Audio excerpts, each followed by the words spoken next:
있는 사람이 됩시다. 은혜 받읍시다. 다 잘 될 것입니다. 오늘 빌립보서 3장 말씀을 같이 읽었습니다.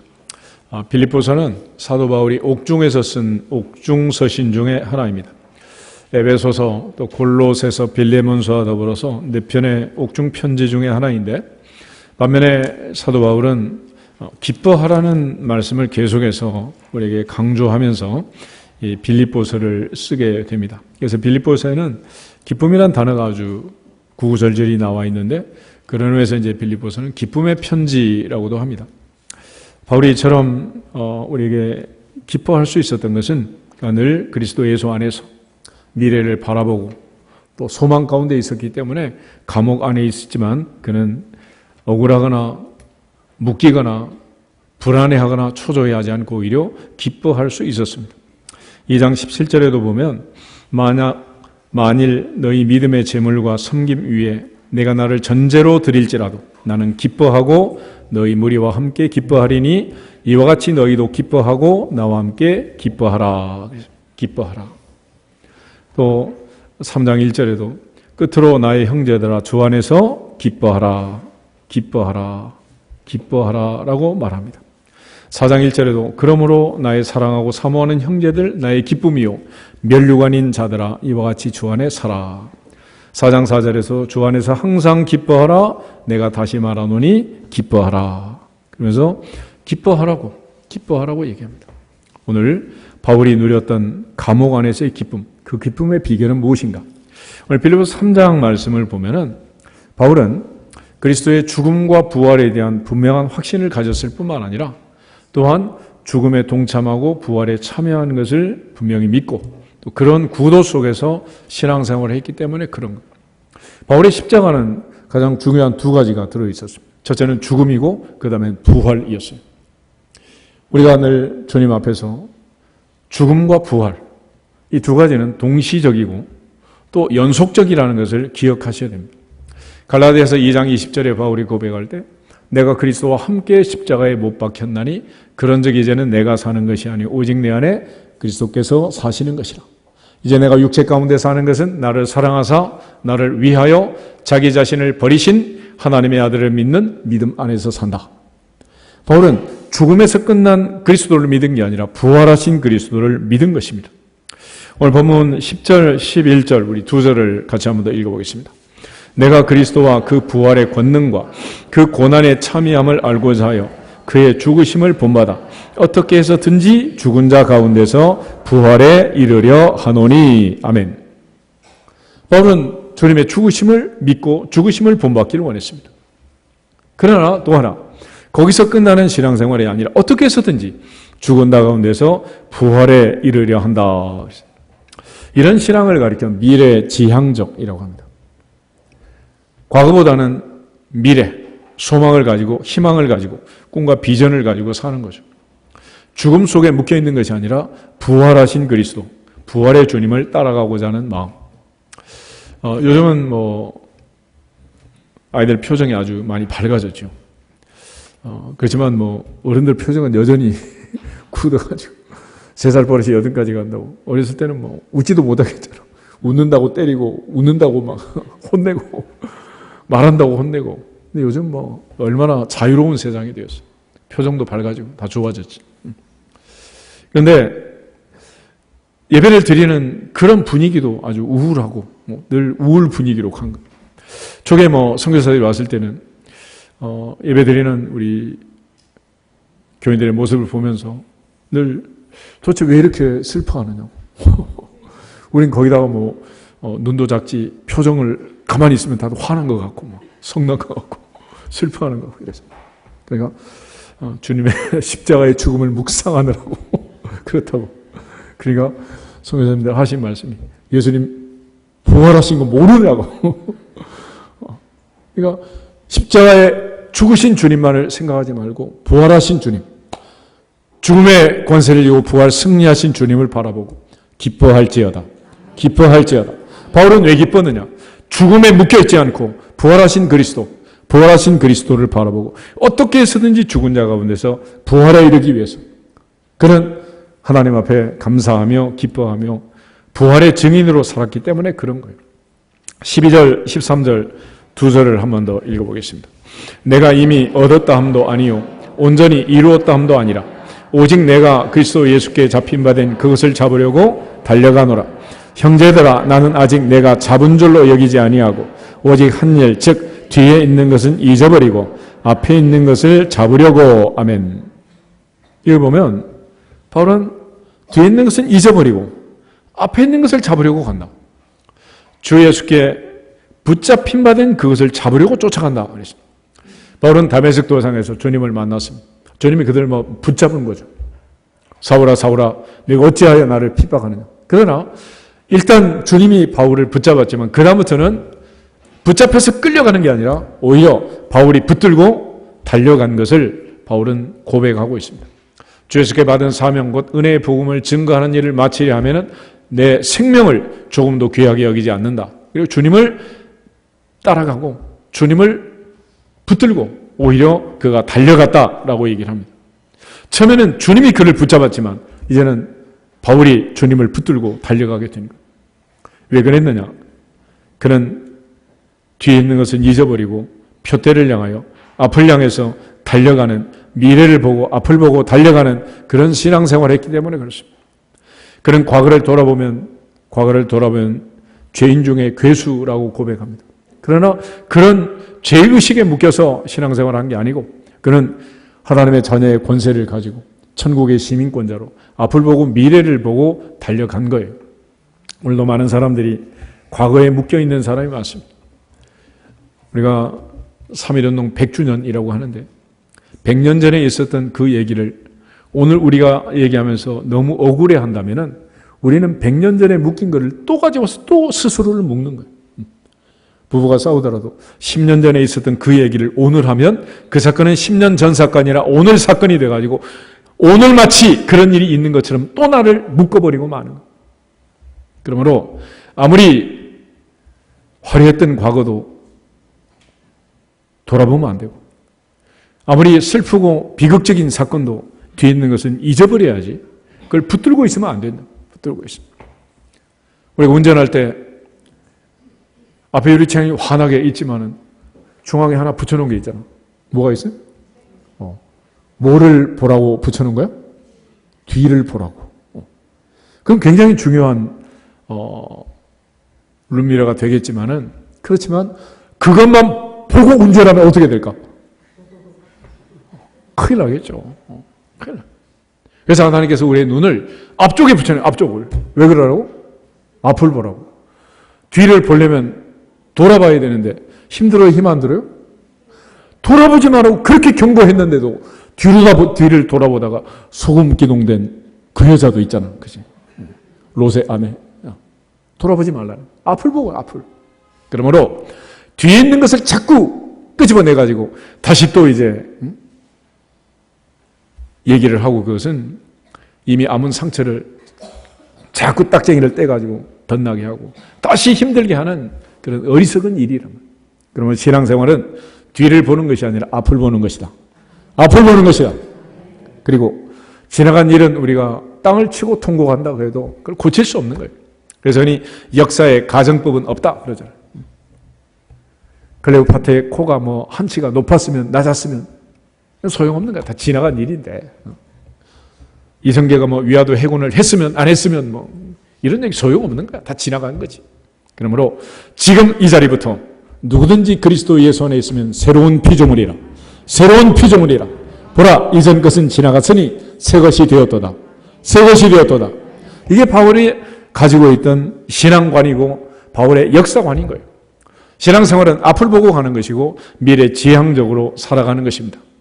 이제 4월의 마지막 주일이고 5월달이 오고 있습니다. 하나님께서 우리에게 은혜 주시면 그리고 은혜 주시고 확실히 우리를 인도하실 것이 분명하기 때문에 누구라도 4월보다는 5월이 더 행복할 줄로 믿습니다. 좋아질 줄로 믿습니다. 사무엘하 3장 1절에 보면 사울의 집은 점점 약해져 가고 다윗의 집은 점점 강해져 갔다라고 말합니다. 우리의 삶이 뒤를 돌아보고 자꾸 후회하고 한탄한다면 한 발짝도 나갈 수 없는 거예요.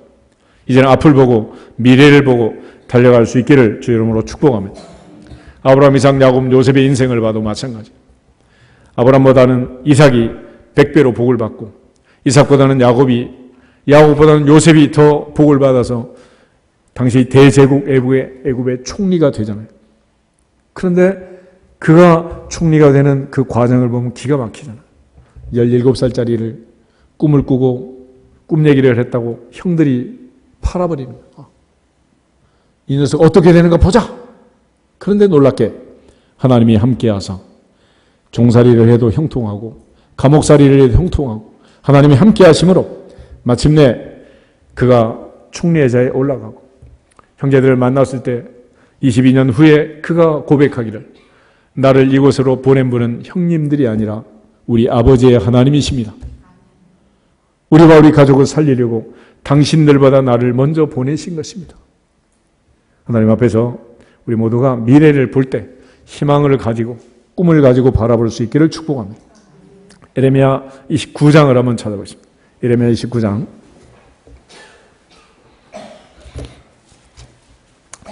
구약 성경 예레미야 29장 10절부터 13절 말씀까지만 같이 한번 보겠습니다. 예레미야 선지자를 통해서 이스라엘 역사의 가장 슬픈 사건 바벨론 포로 70년을 예고하게 됩니다. 그렇지만 하나님께서는 그 바벨론 포로 70년을 예고하면서도 그들에게 희망의 줄을 놓지 않고 있는 것. 10절부터 13절까지를 같이 보겠습니다. 여호와께서 이와 같이 말씀하시니라. 바벨론에서 70년이 차면 내가 너희를 돌보고 나의 선한 말을 너희에게 성취하여 너희를 이곳으로 돌아오게 하리라. 여호와의 말씀이니라. 너희를 향한 나의 생각을 내가 아나니 평안이요 재앙이 아니니라. 너희에게 미래와 희망을 주는 것이니라. 너희가 내게 부르짖으며 내게 와서 기도하면 내가 너희들의 기도를 들을 것이요 너희가 온 마음으로 나를 구하면 나를 찾을 것이요 나를 만나리라. 아멘. 특별히 11절에 보면 여호와의 말씀이니라. 너희를 향한 나의 생각을 내가 아나니 재앙이 아니라 평안이요 미래와 희망을 주는 것이니라. 미래와 희망을 주는 것이니라. 바벨론 포로 70년이라는 극단의 처방을 하고 민족 전체가 끌려가는 이 슬픈 역사 속에서도 하나님께서는 예레미야를 통해서 하나님의 마음을 생각을 전달합니다. 너희를 향한 나의 생각을 내가 아나니 재앙이 아니라 평안이요 미래와 희망을 주는 것이니라. 할렐루야. 그러면 선지자 이사야는 55장 6절부터 9절에서 하늘이 땅보다 높음같이 내 생각은 너희 생각보다 높고 내 길은 너희 길보다 높다. 하나님의 생각, 하나님의 뜻을 우리가 기억하면서 우리를 향한 하나님의 계획, 비전, 그 꿈에 붙잡혀서 미래가 항상 희망이 되기를 주 이름으로 축복합니다. 궁극적으로 앞날을 생각하면서 걱정하고 염려하고 한탄한다면 살 의미가 뭐가 있겠습니까? 아무 의미가 없는 거죠. 그렇지만 이제 성경이 우리에게 가르쳐 주는 것처럼 희망을 가지고 살았기에 사도 바울은 감옥 안에 있었지만 기뻐하라. 항상 기뻐하라. 주 안에서 기뻐하라. 내가 다시 말하노니 기뻐하라. 기뻐하라. 기뻐하라고 얘기해요. 감옥 안에서도 무슨 기쁠 일이 있겠어요. 그런데 놀라운 사실은 하나님께서 은혜 주신 사람들은 웬만하면 감옥에 한 번씩 갔다 오더라고. 요셉도 감옥에 들어갔다가 총리가 되기도 하고, 다니엘도 사자굴 속에 들어갔다 나오고, 예레미야도 시드의 뜰에 갇히기도 하고.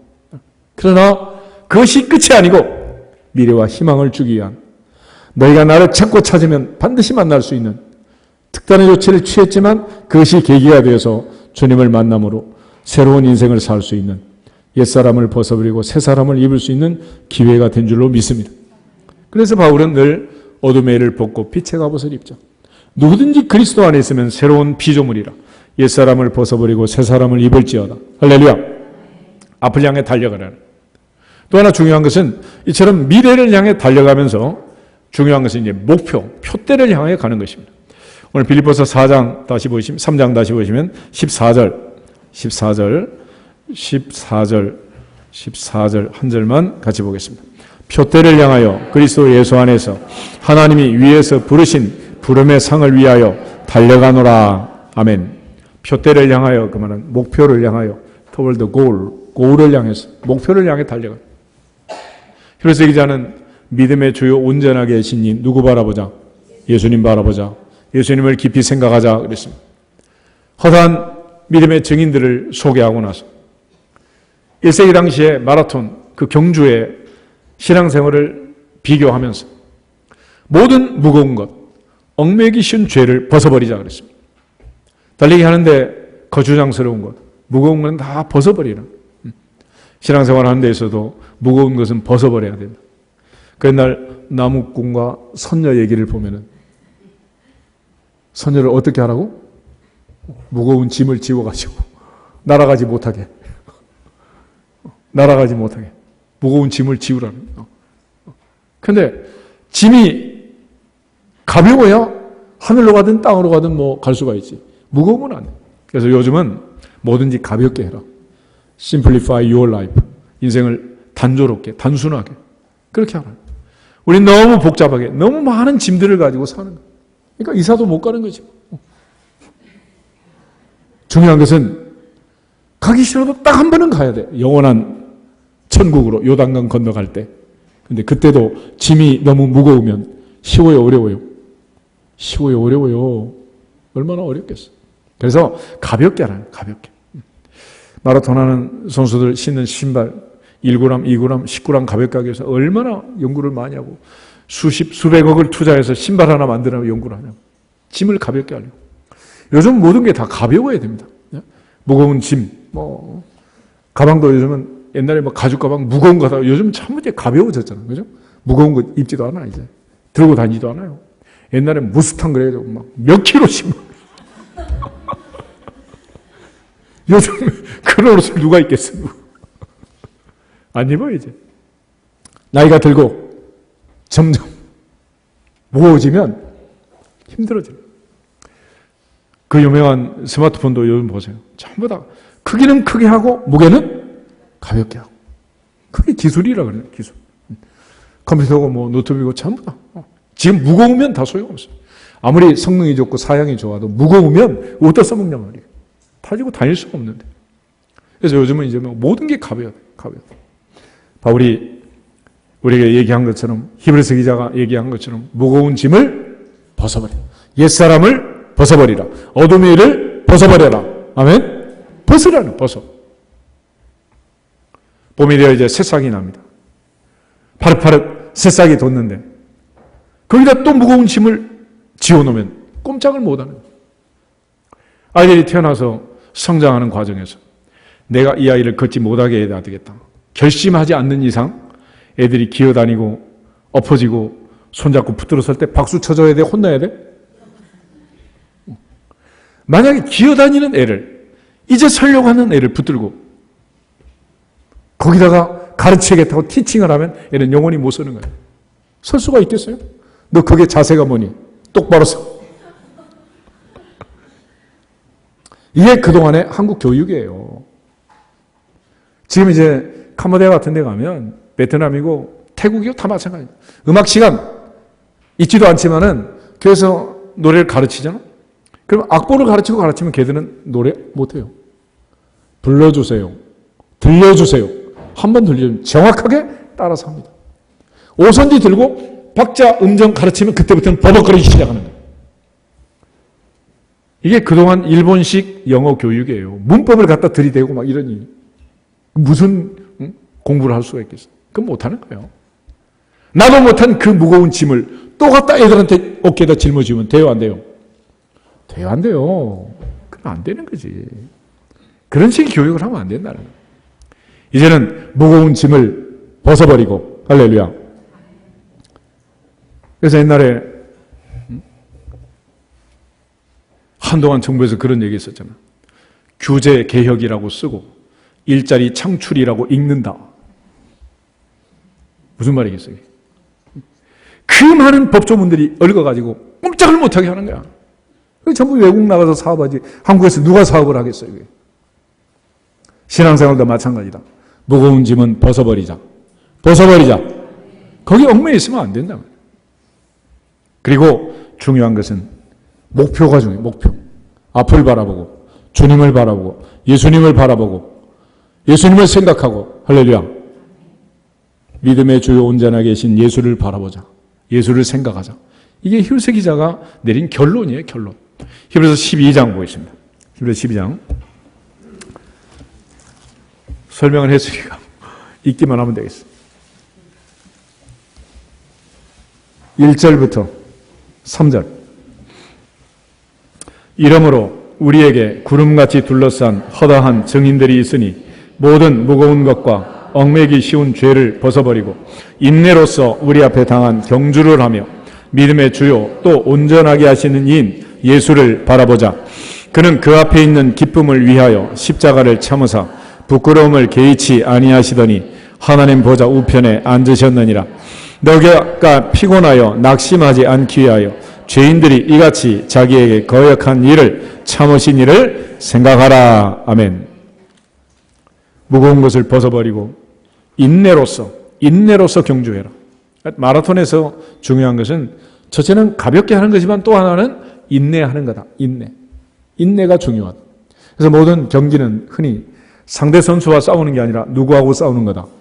자기하고 싸우는 거다. 자기하고 싸우는 데 있어서 제일 필요한 덕목이 뭐냐? 인내라는 겁니다. 인내.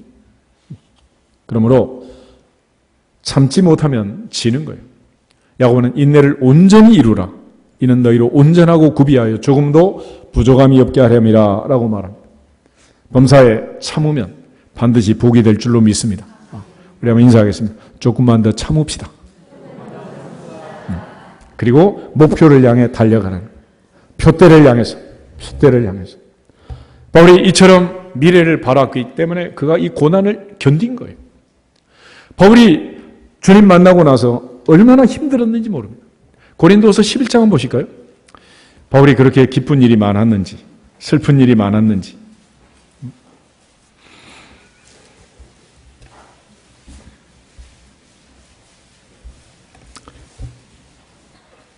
(21절부터) 28절을 같이 한번 읽어보겠습니다. 고린도서 11장 21절.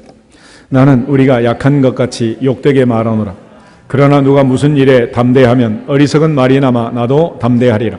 그들이 히브리인이냐 나도 그러하며 그들이 이스라엘인이냐 나도 그러하며 그들이 아브라함의 후손이냐 나도 그러하며 그들이 그리스도의 일꾼이냐 정신없는 말을 하거니와 나는 더욱 그러하도다.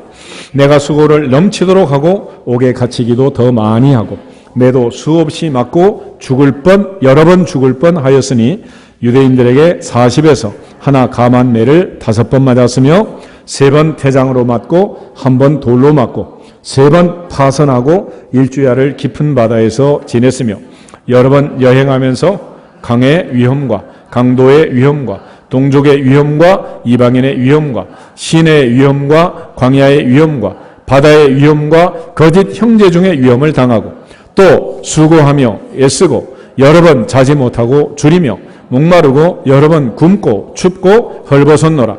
이 외의 일은 고사하고 아직도 날마다 내 속에 눌리는 일이 있으니 곧 모든 교회를 위하여 염려하는 것이라. 아멘. 이 내용을 자세히 읽어보면 바울이 다메섹 도상에서 주님 만난 이후 세상적인 안목으로 보면 좋아졌어요? 나빠졌어요? 이렇게 나빠질 수는 없는 거죠. 그래서 흔히 예수님은 정규직을 비정규직으로 만드신 분이다 그래요.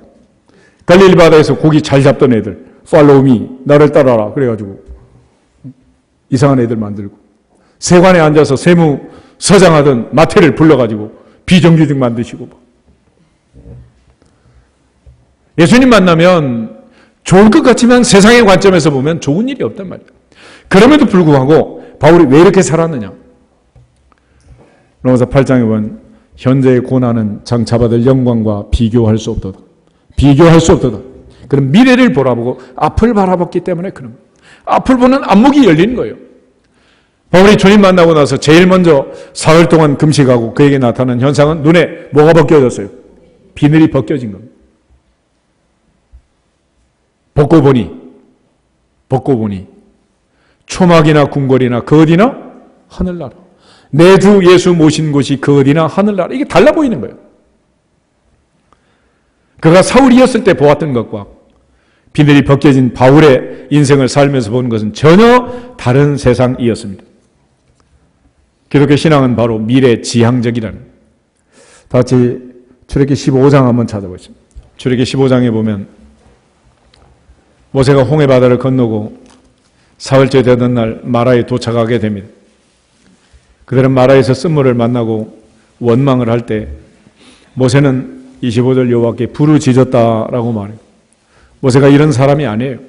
똑같은 상황을 만났고 광야에서 쓴물을 만났는데 모든 백성이 60만이 원망하는데 혼자 부르짖어서 무슨 일이 있겠어요. 그렇지만 그는 애굽에 10가지 재앙이 내리면서 하나님께 부르짖을 때마다 하나님이 기적적인 방법으로 길을 만드셨고 여셨기 때문에 홍해바다 앞에서도 원망할 때 사흘 전에 또 부르짖었을 때 길이 열린 것처럼 쓴물 앞에서 모세는 또 부르짖고 하나님의 응답을 기다리고 있는 거예요. 놀랍게 하나님께서는 나무를 지시하셨고 쓴물이 단물이 되었습니다. 모세가 하나님 말씀에 순종해서 물에 던지자 물이 바뀐 거예요. 그런데 26절 끝에 가면 나는 쓴물을 단물로 치료하는 여호와다 그렇게 말하지 않고 나는 너희를 치료하는 여호와임이라 그랬습니다. 다시 말하면 원망하는 습관, 원망하는 태도, 원망하는 자세를 가진 사람은 무슨 일을 만나든지 원망한다 안 한다? 반드시 원망하게 돼 있어요. 월츠만이라는 선교사가 썼던 그 책을 보면 이런 게 나와요. 중국의 황하강이라고 거대한 강이 있잖아요. 황하. 얼마 전에도 범람에서 홍수가 나고 그런 강인데 황하강을 뱃사공이 배를 타고 가는데 암초가 나왔다. 암초가. 하나님께 기도를 합니다. 하나님이 초이스를 줬어요. 저 암초를 내가 없애주면 좋겠니? 아니면 수위를 높여가지고 네가 넘어갈래? 어떻게 하는 게 좋을 것 같아? 인생의 암초라는 것은 없앤다고 없어지는 게 아니에요. 이번 달에 암초 없어지면 다음 달에 또 나타나고 올해 암초 없어지면 내년에 또 나타나고 그러나 수위가 높아서 충만하면 넘어갈 수 있습니다. 그러므로 하나님의 은혜를 받고 하나님의 은혜가 충만하면 웬만하면 넘어갈 수 있는 거예요. 아멘? 우리 한번 인사하겠습니다. 하나님의 은혜로 넘어갑시다. 그러지 않은 이상 사사건건 부딪히게 돼. 사사건건. 그래서 모세가 지금 하나님 앞에 부르짖고 쓴물이 단물로 바뀌었는데 하나님 말씀하십니다. 문제는 원망하는 백성들이 문제지 쓴물이 문제가 아니고 홍해바다가 문제가 아니다. 그들은 홍해 앞에서 원망하고 쓴물 앞에 원망하고 16장 먹을 것이 없다고만 원망하고 17장에 마실 물이 없다고 계속 원망을 하는 거예요. 그때 그 끝만 넘어가면 되는 줄 알았지만 또 원망을 하는 거예요. 그래서 민원을 제기하고 이런 사람들이 있잖아요. 그러면 그 건 해결해주면 다 되냐? 해결해주면 또 다른 건 가지고 가. 또 다른 건. 평생을 그렇게 살아요. 평생을. 고칠 수 없는 거예요. 하나님 앞에 오직 은혜, 오직 은혜, 오직 은혜. 은혜를 받아야 넘어갈 수 있는 줄 믿습니다. 그리고 더 놀라운 사실은 27절에 보면 엘림이라는 것이 있습니다. 엘림. 그것은 오아시스였어요. 오아시스. 샘물이 12개나 있고 종려나무 70그루가 자라고 얼마나 좋은 오아시스가 기다리고 있는지 몰라. 만약 그들이 마라에서 엘림이 바로 앞에 있다는 사실을 확신하고 믿었다면 하나님 우리를 좋은 곳으로 인도해 간다는 미래의 확신을 가지고 소망을 가졌다면 그들이 원망하지 않았겠죠. 사도 바울이 감옥 안에서 미래를 바라보고 모세가 마라에서 엘림을 본 것처럼 눈에 비늘이 벗겨져서 미래를 볼 수 있는 영안이 열리기를 주 이름으로 축복합니다. 우리의 희망은 소망은 미래에 있는 거지 과거에 있지 않단 말이에요. 과거의 사건을 다시 끄집어내가지고 현재 사건을 만들면 우린 또다시 묶이는 거예요. 한 10년 지나고 풀린 줄 알았는데 또 현실을 또 만들어 놓는 거예요. 또다시 갖다 묶고 날마다 묶고 한 발짝도 나갈 수 없습니다. 이제는 그 족쇄에서 벗어나기를 주 이름으로 축복합니다. 그래서 바울은 어둠의 일을 벗고 빛의 갑옷을 입자. 옛사람을 벗어버리고 새사람을 입자. 할렐루야. 누구든지 그리스도의 손에 서는 새로운 피조물이라. 이전 것은 지나갔으니 새 것이 되었도다. 뒤에 있는 것은 잊어버리고 표대를 향하여 달려갈지어다. 로마서 8장 한번 더 보겠습니다. 로마서 8장 17절, 18절. 로마서 8장 17절하고 18절 두 절만 같이 읽도록 하겠습니다. 자녀이면 또한 상속자 곧 하나님의 상속자요 그리스도와 함께한 상속자니 우리가 그와 함께 영광을 받기 위하여 고난도 함께 받아야 할 것이니라. 생각하건대 현재의 고난은 장차 우리에게 나타날 영광과 비교할 수 없도다. 아멘. 잠깐 받는 현재의 고난하고 영원히 계속될 우리에게 나타날 미래의 영광은 비교할 수도 없다는. 그렇지만 이 짧은 시간 잠깐의 고통을 참지 못하고 인내하지 못함으로써 많은 사람들이 미래를 상실하고 마는 것입니다. 야고보는 욥의 인내를 얘기합니다. 우리가 인내하는 자를 복되다 하나니 너희가 욥의 인내를 들었고 주께서 주신 결말을 보았거든. 주는 가장 자비하시고 긍휼히 여기시는 이시다. 욥기 1장하고 42장 12절을 비교하면 욥의 재산은 정확히 배가 됩니다. 양이 7,000마리에서 14,000마리, 낙타가 3,000마리에서 6,000마리, 소가 500결이에서 1,000결이, 암나귀가 500에서 1,000마리로 갑절이 돼요. 특별히 소가 500결이에서 1,000결이가 되었다는 것은 결이가 뭐냐면 2마리, 말도 쌍두마차 그러잖아요. 쌍두마차. 그러니까 우리는 소 한 마리 가지고 쟁기질을 하지만 고대 근동은 2마리가 있어야 쟁기질을 하는 거예요. 자전거 타이어 2개 있어야 굴러가지. 하나만 있으면 외발 자전거, 선수 아니면 못 하잖아. 그죠? 하나 있으면 소용이 없는. 히브리어 문법에 보면 그래서 이제 단수하고 복수가 있지만 중간에 쌍수라는 것이에요. 쌍수. 쌍이 맞아야 이게 한 짝이 되는 거예요. 그래서 500결이 그러면 몇 마리겠어? 1,000마리지. 1,000결이 2,000마리가 된 거예요. 정확하게 갑절이 됐는데 어떻게 해서 그렇게 갑절이 되었느냐? 인내함으로써, 참고 기다림으로써 하나님께서 그에게 복을 주신 거다라고 말합니다.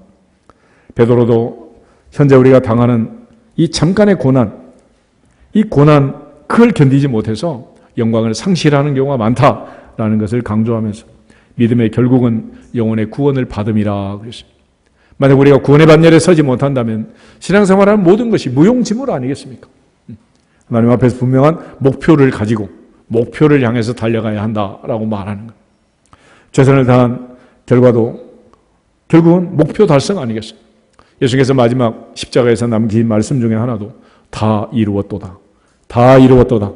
하나님 주신 사명을, 목표를 다 이루었다라고 말씀하신 거예요. 그런데 이 세상에 사는 동안 이 눈에 보이는 동서남북의 우겨싸움을 당한 이 고난으로 인하여 많은 사람들이 이제 미래를 보지 못하고 하나님이 약속하신 그 복을 빼앗기고 만다. 광야에서도 60만이 원망하지만은 여호수아 갈렙은 정탐꾼으로 40일 동안 가나안 땅을 정탐했고 그들은 하나님의 약속을 믿었고 마침내 그 땅에 들어가서 가나안의 주인공이 된 줄로 믿습니다. 여호수아 14장에 갈렙은 85세였지만 40년 전을 회고하면서 그때나 지금이나 나는 똑같이 전쟁에 능하다. 하나님의 약속대로 내가 그 땅을 차지하리라. 그래서 그 선지를 내게 주소서라고 말한 사람이 바로 유다 지파의 갈렙이었습니다. 여호수아는 110세 인생을 마치면서 마지막에 남긴 유언이 나와 내 집은 오직 여호와를 섬기겠노라. 그렇게 살았던 인생보다 더 좋은 인생이 없다는 거예요. 그것은 한마디로 말하면 미래지향적이다. 어제보다는 오늘보다는 내일이 더 좋다. 지난달보다는 이번 달보다는 다음 달이 더 좋다. 작년보다는 올해보다는 내년이 확실히 좋아진다. 할아버지보다는 아버지보다는 아들보다는 손자가 확실하게 좋아진다. 그게 미래지향적 사고예요. 그런데 과거에 묶여가지고 한 발짝도 못 나가면 어찌 되겠어요? 이제는 하나님의 은혜 안에서 현재의 고난이 오더라도 눈에 보이는 그 고난에 묶이면 안 되는 겁니다. 로마서 5장 한번 더 보겠습니다. 로마서 5장에 보면 사도 바울이 놀라운 고백을 해요. 2절, 3절, 4절, 3절 한번 읽겠습니다. 또한 그로 말미암아 우리가 믿음으로 서 있는 이 은혜에 들어감을 얻었으며 하나님의 영광을 바라고 즐거워하느니라. 다만 이뿐 아니라 우리가 환난 중에도 즐거워하나니 이는 환난은 인내를, 인내는 연단을, 연단은 소망을 이루는 줄 알미로다. 아멘. 바울은 이 사실을 알았다 몰랐다? 알았다는. 바울의 인생과는, 바울의 신앙은 미래지향적이었습니다. 그래서 현재 환란이 왔지만은 이거는 하나님이 소망을 주기 위한 사인이라고 해석을 한 거예요. 그래서 환란은 인내는 연단은 소망을 이루는 줄 알기 때문에 나는 환란 중에도 즐거워하나, 환란 중에도 즐거워하노라. 그래서 바울의 고백이랍니다. 그럼에도 불구하고 환란이 오면 많은 사람들이 쓰러집니다. 넘어집니다. 그 이유가 뭐냐? 눈에 보이는 것만 보고 앞을 보지 못하니까 그러는 거예요. 옛날 그 유명한 강태공의 고든 낚시질이라는 게 있잖아요. 낚시를 하려면 낚싯바늘을 가지고 낚시를 하고, 생선은 안 사 먹어야지. 이 바늘 같은 낚시를 가지고 낚시질을 하니 뭐 새우를 낚는다고, 새우라 내오라. 같이 사는 강태공의 아내 속이 터져서 끝낸 거야. 안 되겠다. 못 살겠다. 그런데 놀랍게 새우를 낚던 강태공이 드디어 재상이 된 거예요. 공직에 나옵니다. 부인이 돌아와서 백배사절을 합니다. 내가 당신을 몰라보고 어리석은 짓을 했노라. 그래서 강태공이 그러면 우물에 가서 물을 한 동이 길어 오시오. 물을 길러 왔어. 그랬더니 땅에다 부으시오. 부었어. 그랬더니 다시 담으시오. 그래. 요즘 같은 필름 거꾸로 돌리겠지만 끝났다. 그 얘기 안 해. 끝났다.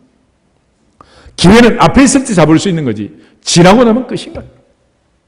하나님 앞에서 미래를 바라보고 현실이 답답해도, 현실이 힘들어도 참고 기다리고 기도할 때 미래가 희망이 되고 소망이 될 줄로 믿습니다.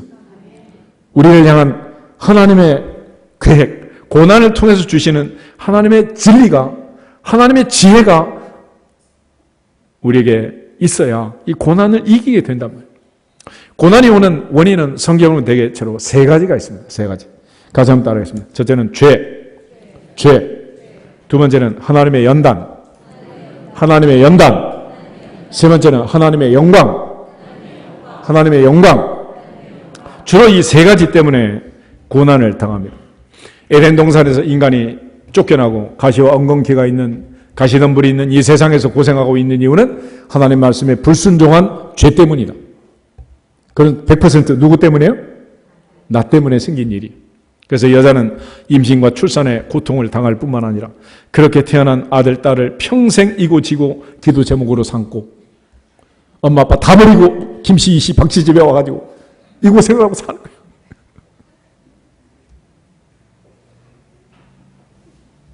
한편 남자는 어떻게 돼?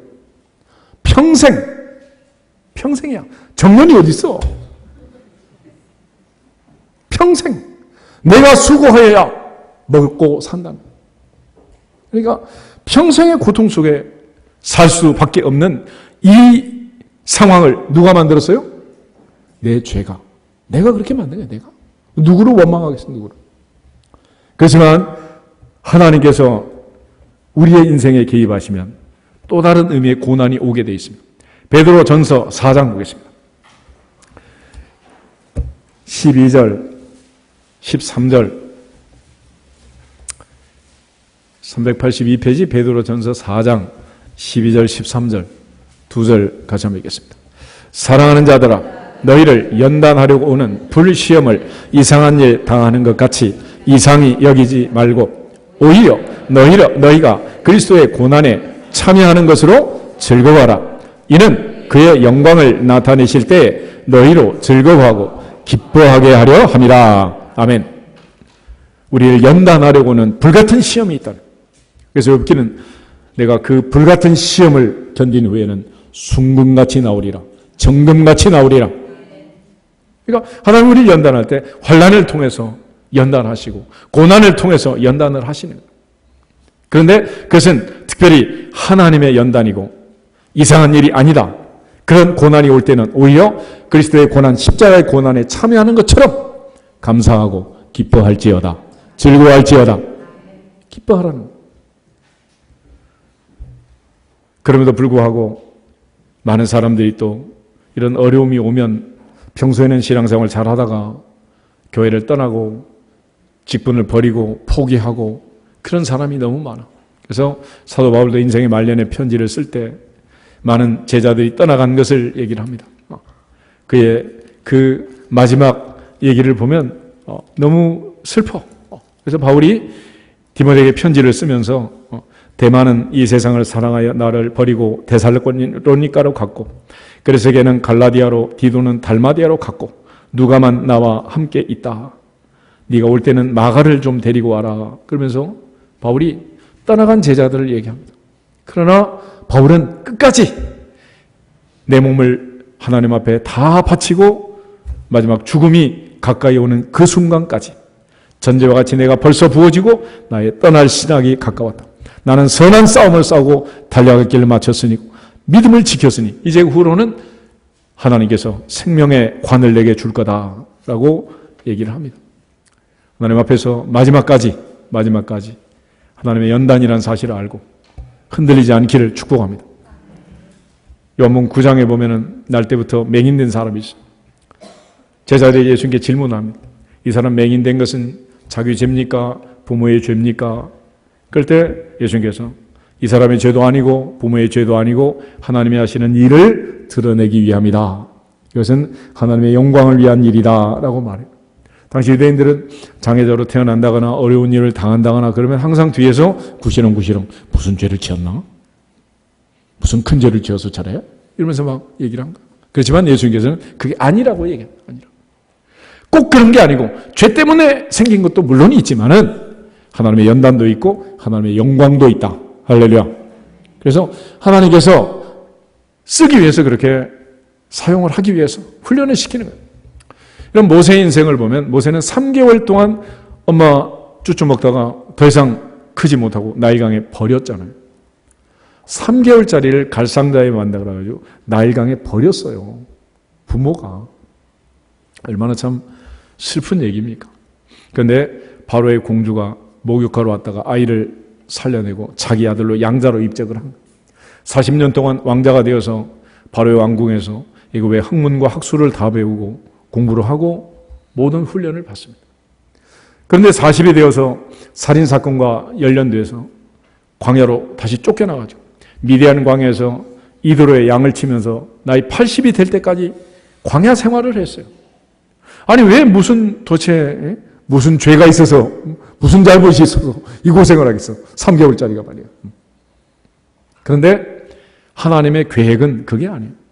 마지막 모세 인생을 통해서 출애굽이라는 역사적 사명을 완수해야 되고 광야에서 40년 동안 이렇게 원망하고 고집센 백성들을 이끌어야 되고 그러니까 광야 생활을 미리 해봐야 돼요? 안 해봐야 돼요?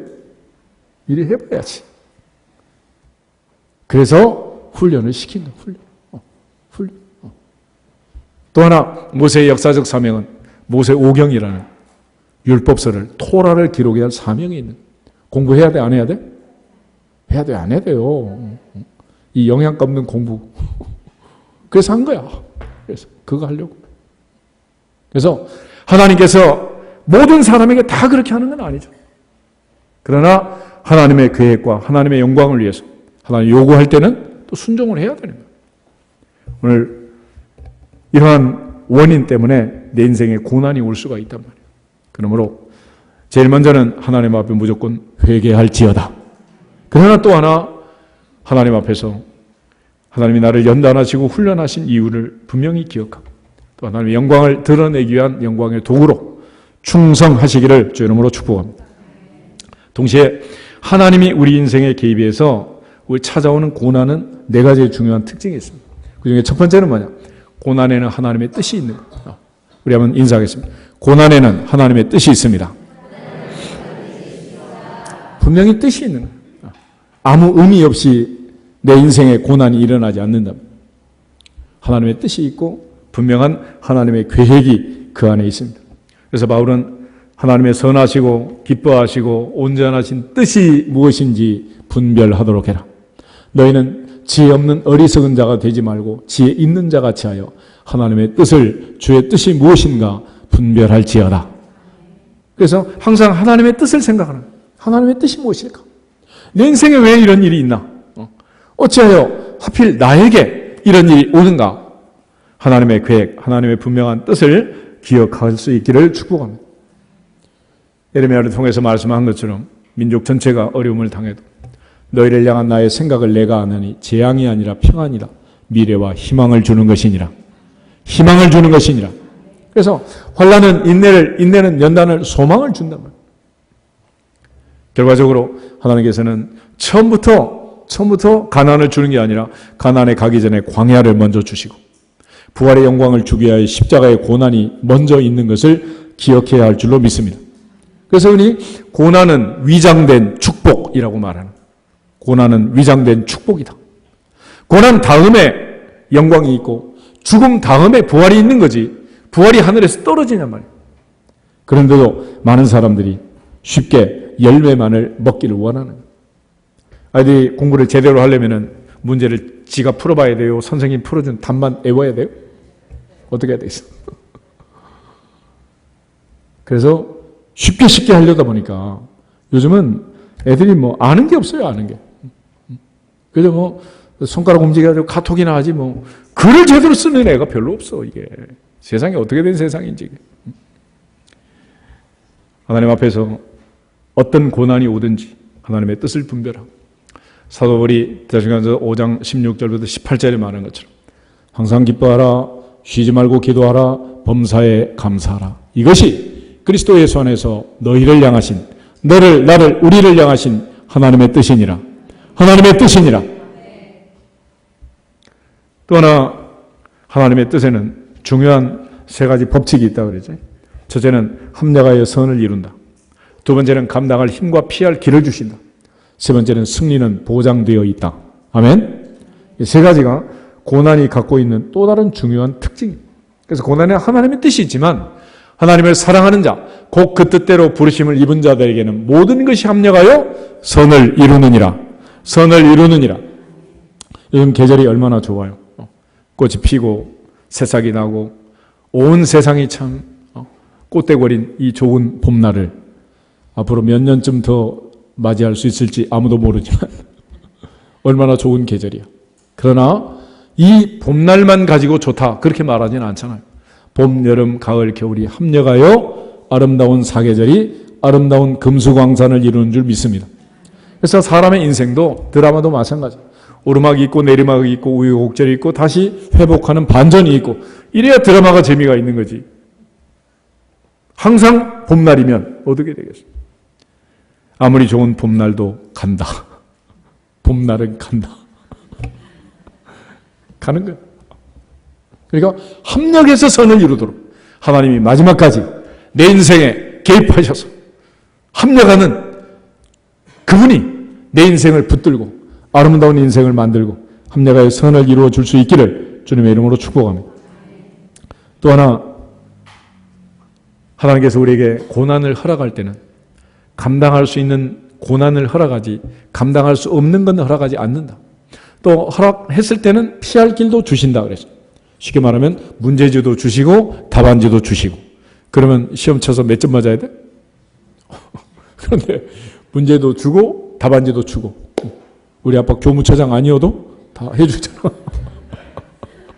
그런데 이 도대체 내 아들은 어찌 됐는지 다 알려줬어도 늘 빵점이야, 빵점.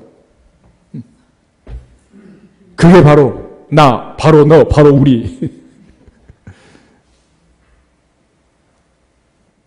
하나님 앞에서 다 알려주는데 감당할 수 있는 힘을 주는데 감당을 못하는 거예요.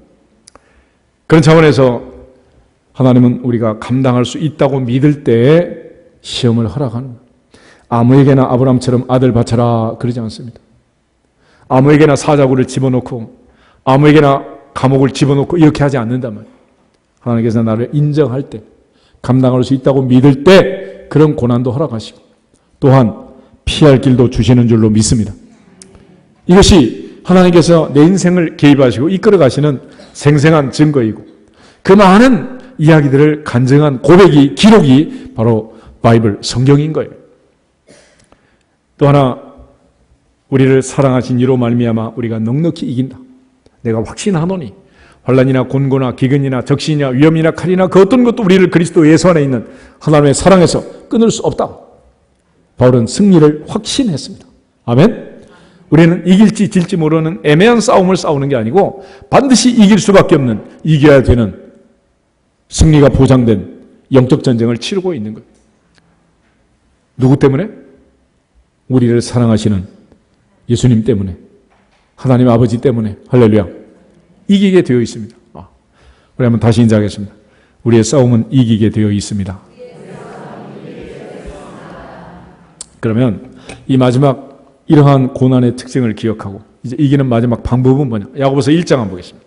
야고보서 1장에 보면 야고보가 1세기 당시에 흩어져 있는 12지파를 향해서 편지를 씁니다. 이때 당시 유대인 인구가 대체로 한 95만, 6만 정도 되는데 그 중에 한 5만에서 6만은 예루살렘에 살고 있었고 나머지 90만 명 가까이가 다 흩어져서 고향을 떠나서 이민을 가서 이방 지역에, 헬라 지역에 그렇게 살고 있었어요.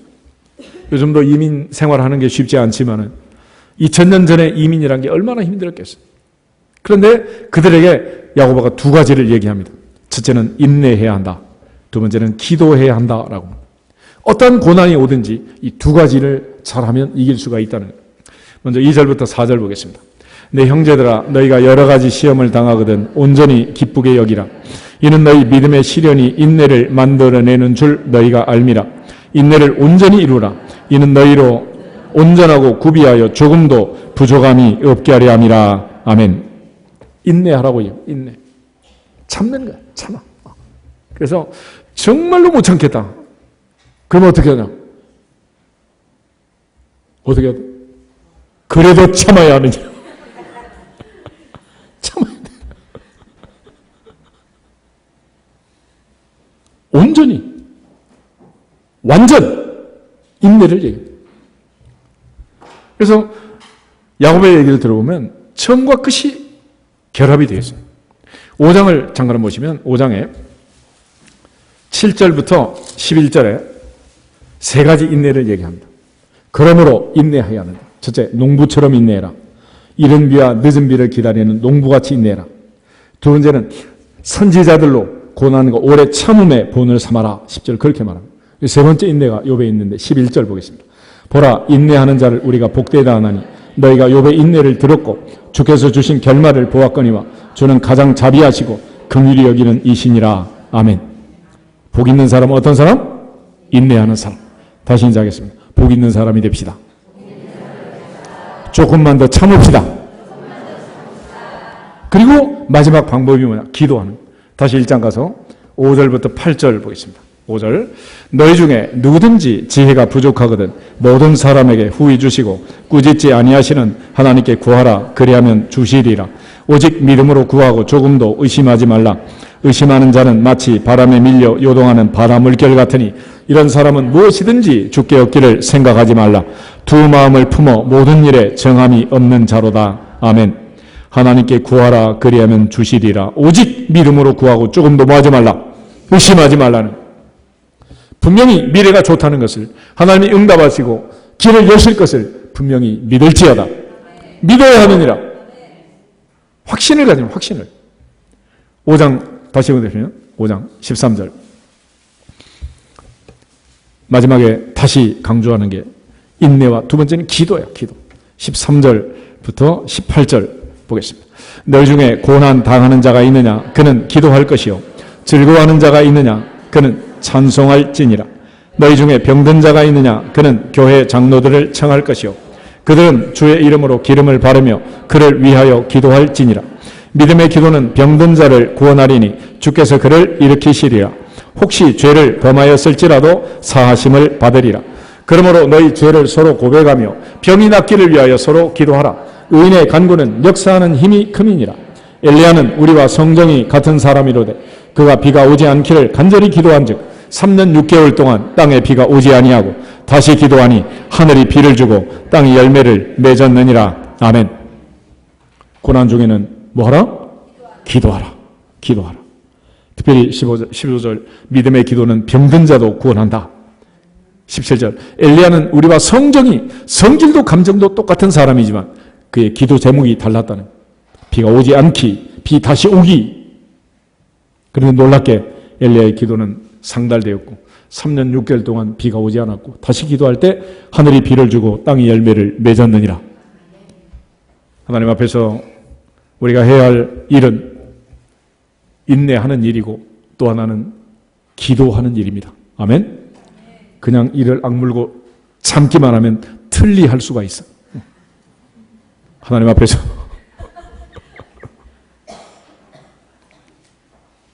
오직 믿음, 미래지향적 믿음, 확실히 이번 달보다는 다음 달이 좋다. 아멘?